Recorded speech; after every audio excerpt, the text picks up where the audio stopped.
Elevate your hatching egg shipping business with Beyond the Egg. Discover the art of premium packaging, master the details of shipping, and create an unforgettable experience for your customers. Enhance your reputation, build lasting trust, and set your business apart as the gold standard. Visit BeyondTheEgg.com to begin your journey to excellence. Poultry Nerds, we're here today with Jessica from the Gypsy Hen. Welcome, Jessica. How are you today? Not too bad, thank you. Yeah, I see you're in Kansas, Tornado Alley. It used to be, but tornadoes are spreading further and further. Yeah, they're coming here now in Tennessee. Tell us about your farm. What all do you have going on your farm? Chickens. I have Ameraucana, large fowl and bantam, Marans, and Silkies. So just so we can picture this, how many pens does it take to do all those breeds? I have the farm. Yeah. That is. I have, I think, 31 pens. How many do you think you have? I haven't counted for any. They make me count the birds. I would say Americana large fowl and then Americana bantam. That really counts as two because you got to keep them separate. Lord. So you've got 7 that you're working with, right? I have every variety of Americana except for buck. Oh, so now we're even talking about different colors. Yeah. So you have 150 pens or something, right? Wow. Okay, I'm going to take a minute to digest that. Jennifer, with all of those different birds, she's got to have a really good hatcher. Oh, yeah. What do you incubate in? I incubate in a GQF The Silkies.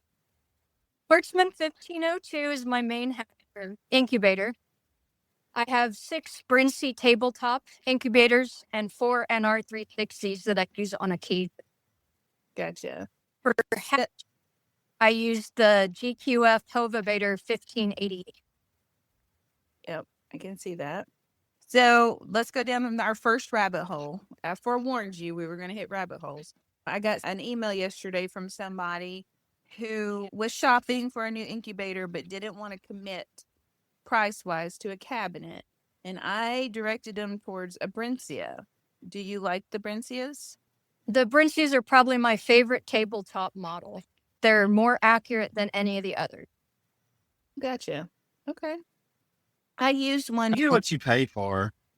Yeah. Yep. How many eggs are you incubating and hatching in a week's time?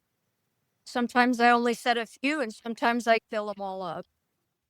You have 1502? Correct. So what is that, like 700 eggs? It's supposed to be 288 eggs advertised.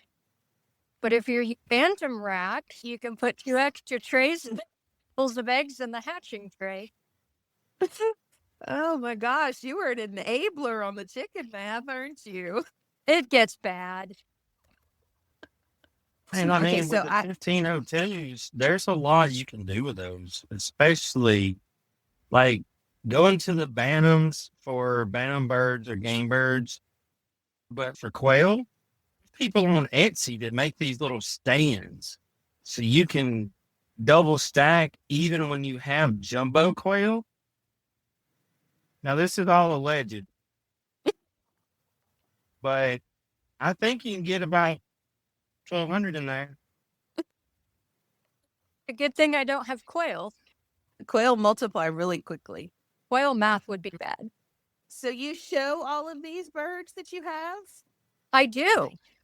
Yeah. Are you like a show person like I am that doesn't want to go very far and stay close to home? Or are you one of those that travel across the country? Since I travel for work, traveling isn't as appealing. Mm-hmm. I try to stick to shows with about 4 to 12-hour drive. 12 hours is a commitment. That's a distance right there. I stick to 2 to 3 hours away. I'd run it. All right. So do you haul all 7 different types with you to shows, or do you maybe pick and choose here and there? All of the breeds, and then other times I will pick. We can't call them favorites. All right. So you wanted to talk about introducing people to shows today and take any unknowns out of the picture and encourage people to try the show. Yes. So we thought we would start from the beginning, and the beginning is the show packet, right? The show packet is filling in how many birds you have, if they're cocks, cockerels, hens, or pullets. And then the hardest part is really mailing it off and putting that big fat check in there. Mailing it off on time. I'm always the last minute person. There are a lot of, You just don't know who's going to molt, who's going to, I don't know, go broody, who's going to do whatever. So I wait to the last minute. And a lot of people don't realize that when they're looking at those entry forms, that K stands for cockerel. that is correct. Yeah. If you don't know, you don't know. And pullet is a female under a year. The point of lay does not matter between pullet and hen. It does not. Yep. And then cockerel to cockbird is a year old also. Correct. All right. So now you got your entry form done. You've paid, which typically runs what, $3 to $7 per bird per show? They're getting upwards of 4 to 9 now. Yep. Okay. So explain to everybody what the difference is between a single show and a double show. A show is just one panel of judges that goes through the birds once. A double show is 2 panels of judges that go through the birds. Each panel goes through once. So it's basically 2 shows at the same spot on the same day. So why would you want to go to a double show over a single show? More bang for your buck. Exactly. Points. But be warned, it's a long day. It is a long day. Usually gets out around 5. So now you've entered, you know what you're doing, and you're on your way to the show. What time do you need to be there? I always try to be there about a half hour before they allow us to keep in. All right. So coop in just means taking your birds and putting them in the coop. Yes, in the show cage. When you go into the show hall, there'll be a table and you check in. Correct. Get your exhibitor number, Correct. pay if you haven't. The 2 of them, once they know you, will allow you. Red light. It's not blinking, so hush. That's her. I don't understand why when you got people that show up early, which to me is being respectful of other people's time. And then you got these others that judging starts at 9, 8:55, they're running through the hall with a bird trying to find their cake. And I'm like, where you been? Yeah, don't be that person. Don't do that. The club people don't appreciate that either. That's it. All right, so we're checked in. We have our exhibitor number. We're off to find our coops. In your case, you're going to be scattered all over to Kingdom Come and the bantams, the large fowls, and all over the place, right? Most shows, yes. Yep, a lot of walking. Wear your comfortable shoes. My Fitbit gets excited. We'll be right back. Looking to rock some seriously comfy gear?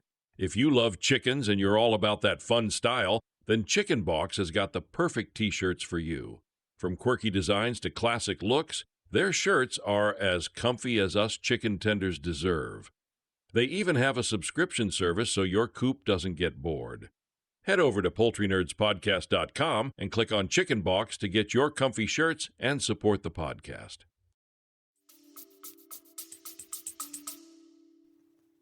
I was going to say, if you go to a show as a spectator, you should wear comfortable shoes. But if you got different birds there in categories, then you almost need like a Segway. It's a big enough show. Have you ever been to the Ohio Nationals? Not yet. That's a big one. I do hadn't. small shows. I get a lot of steps in every year at the Ohio National. Now you've got your birds, you're cooping in. What would be things that you would put in your bag to take to the show? See, that's the interesting part. At first, I started over grooming every bird, and then I got lazy and I had too many birds. So I just put the bird in the cage and gave it food and water. And the odd thing is, they started winning. And I'm all about doing as little as possible to achieve the results I'm looking for. That's nice. Comes with hauling cows. So food and water, and you don't take anything? I have it in the pickup, but that doesn't mean I'm going to bring it in. Being a girl, I pack like I'm about to leave forever. So I have everything with me in case I do need something. Towels, diaper wipes, spray, a comb. My Americana do need their beards combed. Mm-hmm. A little first aid kit because it never fails. You always get your fingers pinched somewhere. Trying to think of what's in that box. Zip ties? Yes, zip ties. There's a bag of candy in there as well. I do carry hard candy in mine too. The zip ties would be not for the birds, but for the cages in case you need to move them just ever so slightly. Sometimes they don't stay where they're supposed to be, so you have to zip tie the cage itself. Exactly. Cage cups? I have cage cups. I carry a empty jug to go fill up with water, so I don't have to walk back and forth. The birds are used to our crummy well water here, and the change in water actually upsets their systems. That's smart.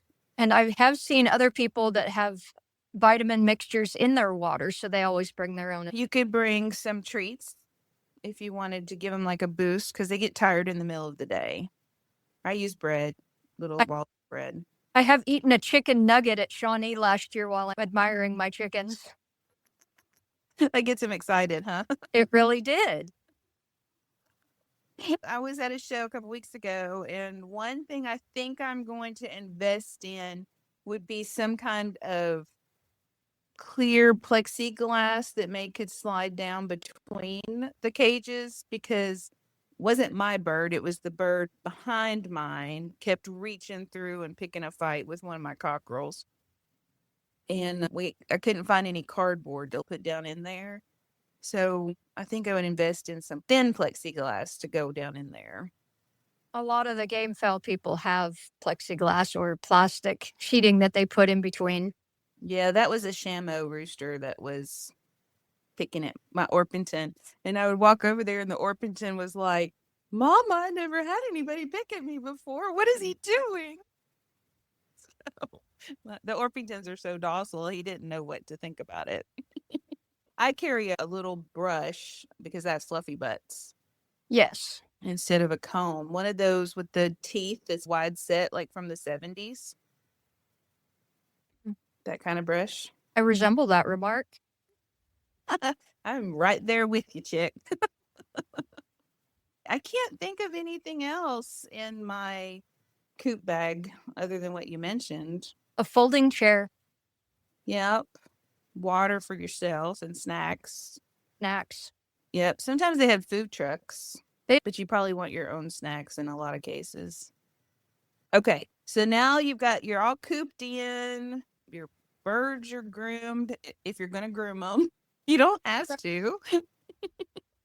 So you take your chair. Do you have cage boxes?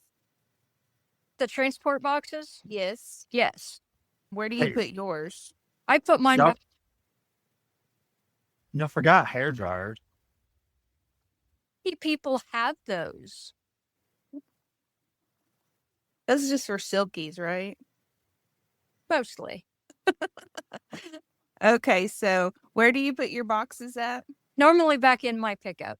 Gotcha. It piles clutter free and I don't have to worry if they're going to disappear or not. And then you take your chair and sit against the walls as exhibitors. Or we wander around talking to friends. Exactly. We do that too. But if you're new and you're going to basically park yourself against a wall or out of the way, because you can't be in the aisles when they're judging. Correct.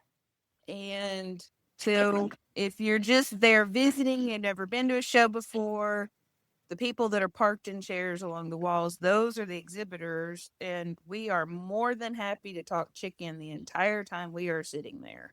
Absolutely. Yeah, so talk away if you're interested in something, and we're not usually parked too far from our chicken.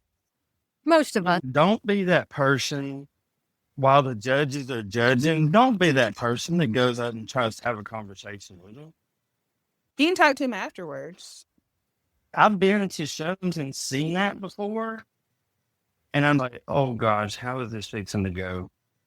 I've seen some blow-ups at shows before where people were not happy about something. It happens. People get their feelings hurt. It does. Yep. When I go to a show, I don't plan for my birds to win. The breeds and varieties I have don't always win. So for my rare and pattern varieties, the best thing I can ever get, besides best or reserve of variety, is, oh, wow, that's pretty. That to me is almost just as good as winning a show. I can relate to that. Because there's a lot of people that are there because they're after the points, the awards. That's the competitiveness of people. But then there's people like me, and it sounds like you, that just go because we enjoy it. We enjoy talking chicken to people all day and just something to do on a Saturday. Exactly. Mm-hmm. All right, so let's talk about one more thing before we talk about cooping out. So people understand the terminology for winning. So start at the bottom and work your way up.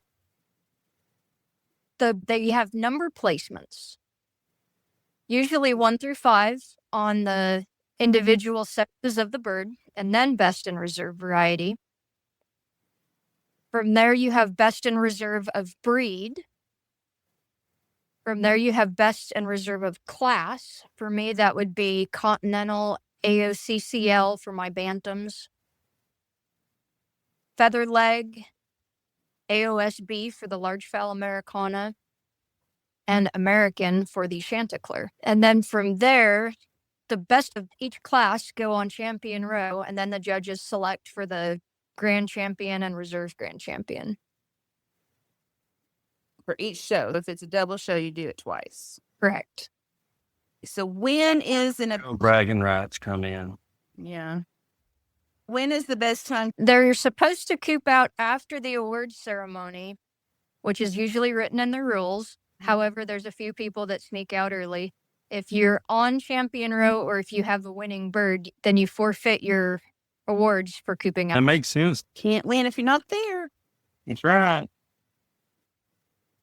So now let's talk about your patterned birds. Which birds do you have that are patterned? Silver Ameraucana, Wheaton, the ermine, and then the Cochin bantams. I have a whole bunch of different ones. You just got me tickled with how many varieties you've got. So how do you keep track of your breeding program? A spreadsheet. Thank goodness for Excel.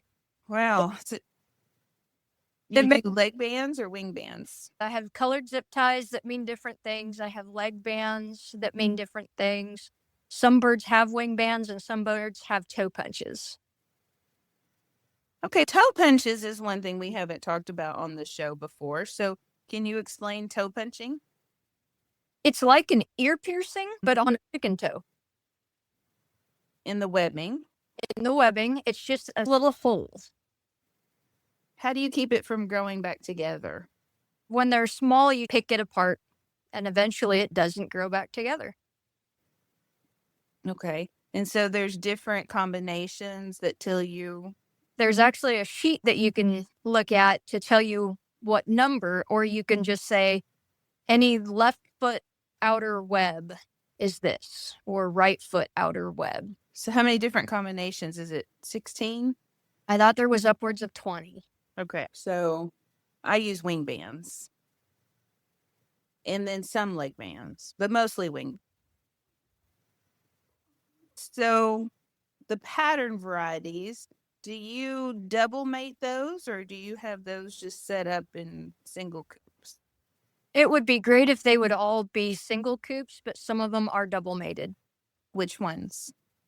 Colombian, penciled, brown reds, and those silvers. So which one is the hardest one to work with? Probably the silver duckling on any breed, but for me, it's the Silver Ameraucana. And why is that? The shafting on the hen's feathering. Okay, let me Google this picture because I'm just not going to pretend that I know what this looks like. It's when the shaft inside the feather, the middle part, is a different color than the outer part. Usually it's a lighter color. But I need to know what a silver... Oh, he's black and silver. He's pretty. So the males look pretty different from the females, huh? Correct. So you're double mating them or no? I am. Okay, and so the shafting, do you want to see the shafting? No, it should be smooth. Gotcha.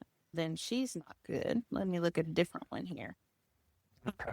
I'm just on Google Images. You rabbit hole. We're down a rabbit hole. I'm going to tell you, these Silver Americana cockbirds, they're really nice looking. I can see why you like them. They're almost like a bird chip without the chest lacing. Okay. I was going to say Darth Vader, but we can go with Birchin. Darth Vader does sound pretty good. I like that. All right. So how long have you been breeding those? The Americana, when I purchased Gypsy Hen in August of 2023, they were part of Gypsy Hen. Oh, so you're not the original owner of Gypsy Hen? I am not. Years prior, I'd purchased some eggs and they were great. And I bought some more and they were great. And then one day my friend says, hey, check this out. Gypsy Hen's for sale. So when you say Gypsy Hen, do you mean the name or the farm? The name, some enclosures for the birds and the birds themselves. So you just picked those up and took them to your property? I did. So I know how to move 300 plus birds. You need to farm out those skills. Comes from here's the hauling cattle. Do you have cattle too, or you just haul them? Finally sold them last year. Cattle prices are up. How long was Gypsy Hen a working farm before you bought it? I believe Gypsy Hen started around 2017, but I'm not sure. So did you get all those breeding records and everything? I didn't. I just got the birds. Oh, okay. Gotcha. You still got, 6 years worth of breeding work, right? Even though you didn't get the records. Maybe. I figured it out. You figured, yeah, it doesn't really matter where you start. You still got to figure it out. Your eye is always going to look different than somebody else's eye. That's correct. It was a learning experience. That's taking on a whole lot of birds and trying to sort it out. Oh, that was the easy part. I already had a bunch of birds before the Gypsy Hen birds. Oh, wow. I can't imagine 300 birds coming over. I'm sure I easily have 300 birds out there. It was just a gooseneck in a stock trailer.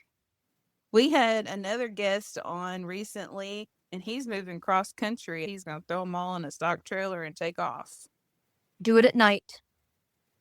So they're all quiet in there? They're quiet, and when they wake up, they're in their new houses just looking for food. It's less stress moving them in the dark.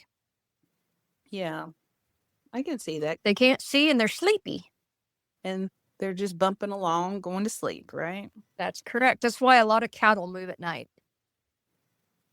Never thought about it. They do that with cattle.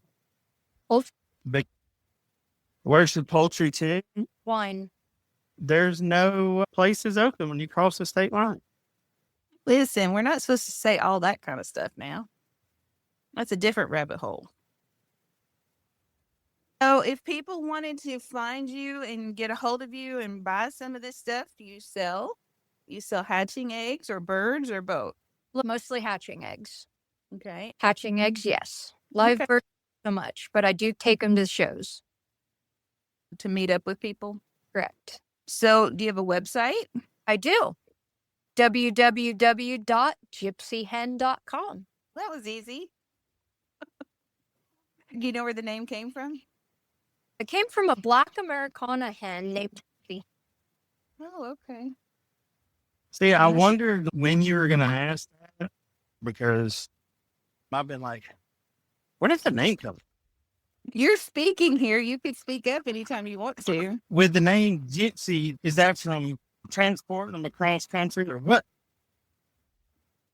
All right. 20 over the road, it does fit. All right. I have one last question. The lady who sold you all those birds, is she completely out of chickens? I heard yes. Imagine on one hand just sleeping in and not having to worry about breeding season. Then on the other hand, I was like, what would I do with my days? She had just started her family and the little ones took priority. Oh, I can understand that. I'm into grandkids now. I'm into chickens. They're like kids sometimes. I have 2 Orpingtons that run around the yard and follow me. I can reach down and pet them like a dog. They're almost the size of a dog. Chickens can be a form of relaxation when you have all those kids. Oh, yeah. Carrie has 47 kids And 4 chickens. and only 4 chickens. Yeah. Do you ship year round or just in the spring and early summer? I ship year round, although I try to avoid the extreme hot of summer and cold of winter. Yeah, same. There's always somebody that absolutely has to have it. I don't mind sending it. Jessica, it has been a pleasure meeting you and having you on the show. Thank you. Is there anything else you would like to tell anybody? For the people that have never shown before but are afraid to, just enter it and bring it. Some of the shows have a backyard class where it doesn't matter what breed of bird it is, they judge it differently. The best way to learn is to do. That's exactly right. I agree. And I would like to say that she was hesitant, a little bit introverted. So y'all go to her page and give her some love on Facebook. We're not. She was scared of the red blinking light, so we have no red blinking light. There's a light, it doesn't blink. Thank you again for being here. Thank you. Thank you for joining us this week. Before you go, be sure to subscribe to our podcast so you can receive new episodes right when they are released. And they're released every week. Feel free to email us at poultrynerds@gmail.com to share your thoughts about the show. Until next time, Poultry Pals, keep clucking, keep learning, and keep it exciting.